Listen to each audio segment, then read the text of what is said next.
જય શ્રી કૃષ્ણ મિત્રો, સ્વાગત છે તમારું મારી ચેનલમાં। તો આપણે ઘણીવાર હોલી ઉપર શું બનાવીએ મહેમાનો માટે આ પ્રશ્ન ઊભો જોઈએ, કાં તો પછી આપણે રાત્રે જમવામાં શું બનાવીએ એનો બી પ્રશ્ન હોય। તો આજે આપણે બનાવવાના છીએ સમોસા રગડા ચાટ। તો આ તમે હોળી ઉપર મહેમાનો માટે પણ બનાવી શકો છો અને જમવામાં સાંજે પણ આને બનાવી શકો છો। તો એના માટે આપણે અહીંયા સૌથી પહેલાં જે સફેદવાળા ચણા હોય વટાણા, એ વટાણાને આપણે આખી રાત પલાળી લેવાના છે, એટલે 6 થી 7 કલાક એને પલાળી લેશું। અને પછી હવે આપણે એને કુકરમાં એડ કરશું, પાણી એડ કરશું, એક આપણે એમાં તજનો કટકો, તમાલપત્ર અને એક બટેકું મેં કાચું આવી રીતે સમારીને એડ કર્યું છે, મીઠું અને હળદર એડ કરી ઢાંકણ ઢાંકીને 6 થી 7 એની વિસલ કરી લેશું। તો ચણા બફાય છે ત્યાં સુધી આપણે સમોસા માટેનો લોટ બાંધી લઈએ। તો એના માટે મેં અહીંયા 1.5 કપ જેટલો મેંદો લીધો છે, એમાં આપણે અડધી નાની ચમચી જેટલું અજમો એડ કરવાનું છે, સ્વાદ પ્રમાણે મીઠું એડ કરશું અને 2 ચમચી જેટલું આપણે એમાં તેલ એડ કરશું। મોણ આપણે વ્યવસ્થિત સમોસામાં એડ કરવાનું છે, તો મુઠ્ઠી બંધાય એવી રીતે આપણો લોટ રેડી થાય ત્યાં સુધી આપણે એને સરસ મસળી લેશું। હવે આપણે એમાં થોડું પાણી એડ કરીને કઠણ સમોસાનો લોટ બાંધી લેશું।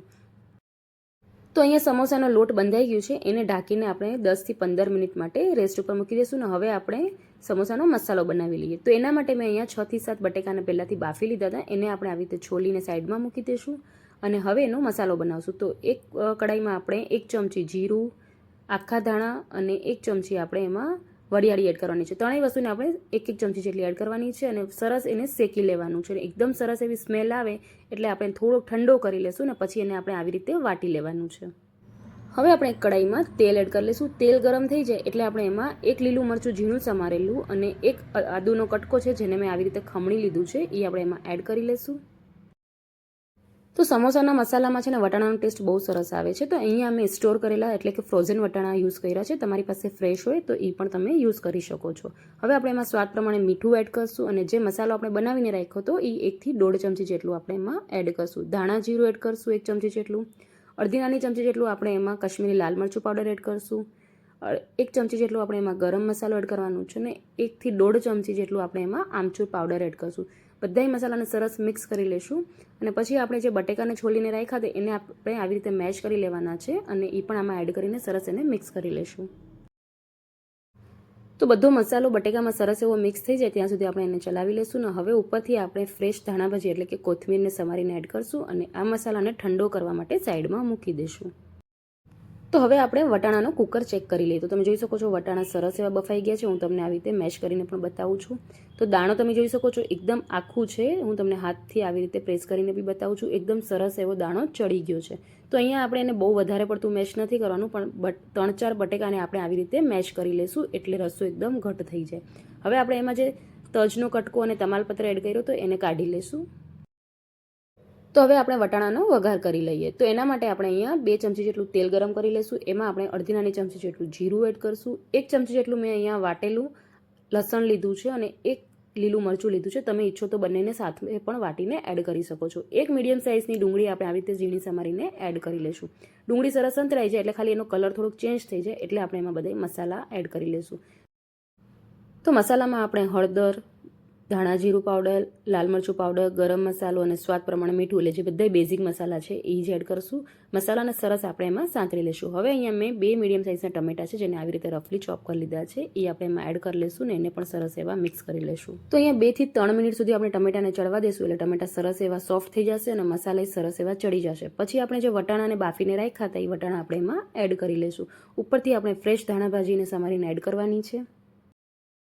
તો અહીંયા રગડાની કન્સિસ્ટન્સી તમે તમારા હિસાબે ઘટવત કરી શકો છો। તો અહીંયા હું 1 ગ્લાસ જેટલું પાણી એડ કરું છું, એટલે કુકરમાં પાણી એડ કરીને એ જ પાણી એમાં એડ કરીશ એટલે કુકરમાં જે બી વટાણા રહી ગયા હોય બધા આપણા આવી જાય। તો એઝ અ તમે આવી રીતે વટાણાનું શાક પણ બનાવી શકો છો, જે તમે રાઈસ કે પછી રોટલી સાથે બી સર્વ કરી શકો છો, બહુ જ ટેસ્ટી બનીને રેડી થાય છે। પણ અત્યારે આજે આપણે આને સમોસા ચાટ માટે યુઝ કરવાના છીએ, તો એના માટે આપણે સમોસા બનાવશું। તો અહીંયા આ રગડાને આપણે 4 થી 5 મિનિટ માટે એકદમ ધીમા તાપે ઉકળવા મૂકી દઈશું સાઈડમાં અને ત્યાં સુધી આપણે સમોસા બનાવી લઈશું।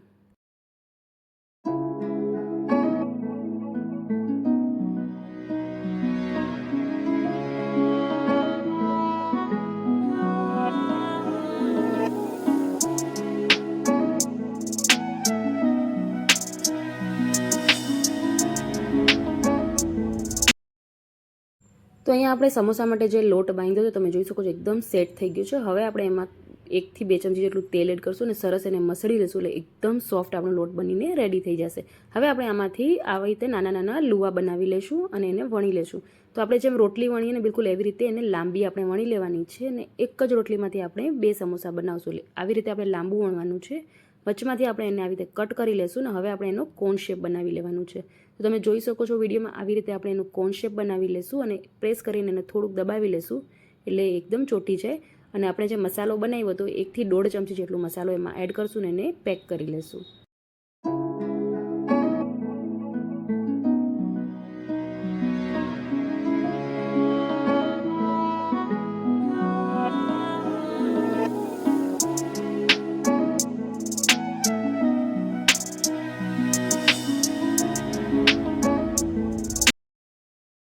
તો અહીંયા જો તમારા સમોસા અગર થોડાક નાના હોય અને તમારે મસાલો વધારે લાગતો હોય તો તમે તમારી રીતે એને ઘટવત કરી શકો છો. હવે આવી રીતે આપણે 2 કોર્નરને પકડીને પ્રેસ કરી લેશું, થોડુંક દબાવીને કરશું એટલે આ સીલ થઈ જશે. અગર જો એવી રીતે સીલ ન થતું હોય તો તમે ખાલી એના કોર્નર્સ ઉપર થોડુંક આવી રીતે જો પાણી અડાડશો ને તો પણ વ્યવસ્થિતથી સીલ થઈ જશે. ખાલી એક જ આપણે આંગળી બોળીને આવી રીતે લગાડી લેવાની અને એને થોડું પ્રેસ કરશું એટલે થઈ જશે. એટલે આવી રીતે આપણે બધાય સમોસાને પહેલાં રેડી કરી લેશું.